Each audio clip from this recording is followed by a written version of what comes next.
একটা দার্শনিক কথা বলে আজকের ভিডিওটা শুরু করতে চাই। এটা মোটামুটি সবার জন্য একটা শিক্ষণীয় বা একটা বিশেষ বার্তা। কোনো একজন মানুষ বলেছিলেন যে আমি, আপনি, আমরা মাঝে মাঝে মনে করি যে সবকিছু আমাদের কন্ট্রোলে। আমরা যা চাই, যেভাবে চাই ঠিক তাই ঘটছে। ইভেন আমরা মনে করি যে আমরা না থাকলে এই জিনিসগুলা কোনোটাই চলবে না, হবে না বা ঘটবে না। তো মাঝে মাঝে প্রকৃতি করে কি যে আমি, আপনি, আমরা দীর্ঘদিন যাবৎ যে স্বপ্ন, যে পরিকল্পনা, যে সবকিছু সাজায়া গোছায়া বসি, মুহূর্তের মধ্যে একটা ঝড়ো বাতাস আপনার আমার সকল পরিকল্পনাতে পানি ঢেলে দেয়। মুহূর্তের মধ্যে মনে হয় যে এই জায়গাটা আমার কখনো ছিলই না। মুহূর্তের মধ্যে মনে হয় যে মানে এত বছরের স্বপ্ন, এত বছরের পরিশ্রম, এত কিছু ইটস এ ব্যাড ড্রিম। কথা বলছি বাংলাদেশ আওয়ামী লীগের রাজনৈতিক যে বর্তমান অবস্থান সেই প্রসঙ্গ নিয়ে। গেল 16 থেকে 17 বছর আওয়ামী লীগের রাজনৈতিক প্রতিদ্বন্দ্বী হিসাবে বিএনপির একদম টপে বেগম খালেদা জিয়া যেমন একজন টার্গেটেড ব্যক্তি ছিলেন, তারেক রহমান ছিলেন, এর পাশাপাশি জামাত ইসলাম বাংলাদেশ আওয়ামী লীগের সময় সবচেয়ে বেশি নির্যাতিত হয়েছে, এটা অস্বীকার করার সুযোগ নেই। আর একদম ক্ষমতা ছাড়ার আগ মুহূর্তে জামাত ইসলামকে নিষিদ্ধ করা হয়েছিল, কিন্তু সেই নিষিদ্ধ জামাত ইসলামী এখন দেশে বৈধ।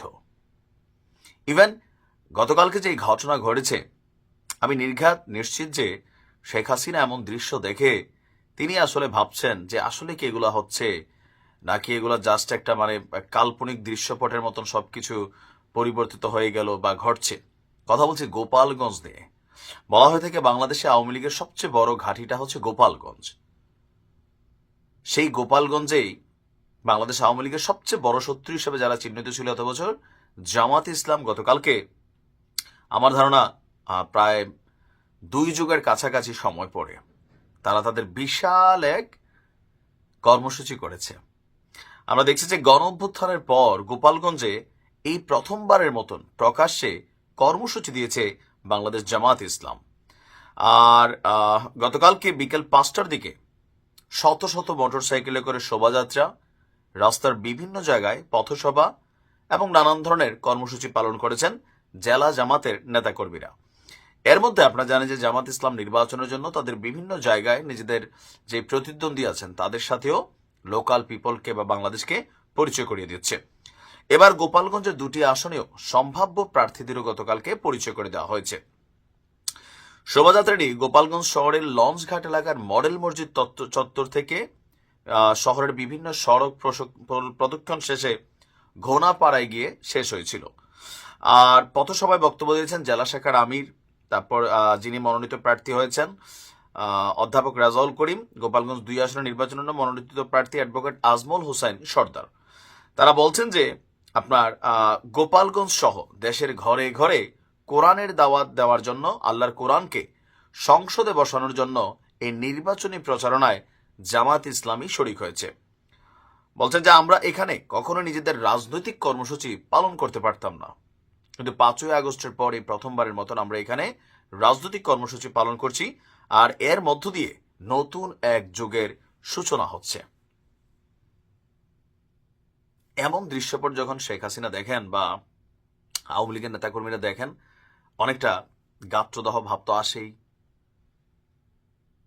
আবার এখনো আমরা যারা এই মুহূর্তে ক্ষমতা বা বিভিন্ন জায়গায় বা আগামী দিনে ক্ষমতার জন্য প্রস্তুতি নিচ্ছি, আমরাও ভাবতেছি যেহেতু সরকারের পক্ষ থেকে একটা আলোচনা চলছে, আওয়ামী লীগ নিষিদ্ধ হবে, তারপর হচ্ছে ছাত্রলীগ নিষিদ্ধ হবে, অলরেডি হয়ে গেছে।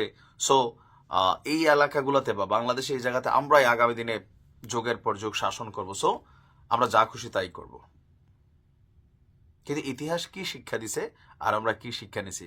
আজকে গোপালগঞ্জে জামাতের প্রকাশ্য বা বাংলাদেশের বিভিন্ন জায়গায় জামাত যে কর্মসূচিগুলো করছে, এগুলা দেখা একটা জিনিস তো ক্লিয়ার মেসেজ দেন সবাই, যারা ক্ষমতা হারাইছেন, যারা ক্ষমতায় আছেন বা আসবেন, সময় পরিবর্তনশীল। যে কোনো সময় যে কোনো কিছু আপনার হাতছাড়া হয়ে যেতে পারে।